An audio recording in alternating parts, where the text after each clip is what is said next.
ताज़ा तरीन वीडियोस के लिए चैनल को सब्सक्राइब करके बेल आइकन और ऑल नोटिफिकेशन पर क्लिक करें ताकि आपको मिले हर अपडेट सबसे पहले।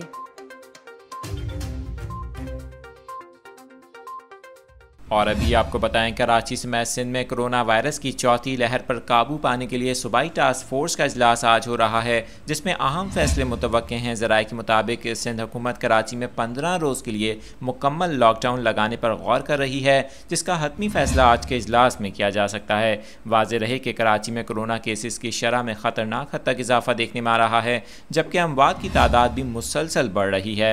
वज़ीर आला सिंध सैयद मुराद अली शाह की ज़ेर सदारत होने वाले आज के इजलास में मज़ीद सख्त पाबंदियाँ भी आयद की जा सकती हैं ताकि वबा के फैलाव को रोका जा सके। इजलास में तिब्बी माहिरीन शिरकत कर रहे हैं जो वज़ीर आला को अस्पतालों की सूरत हाल के बारे में ब्रीफिंग देंगे। टास्क फोर्स के इजलास में पहली बार सिंध असम्बली की सियासी जमातों के पार्लिमानी लीडर्स को भी बुलाया गया है। इसके अलावा DG रेंजर्स सिंध को भी इजलास में मदऊ किया गया है।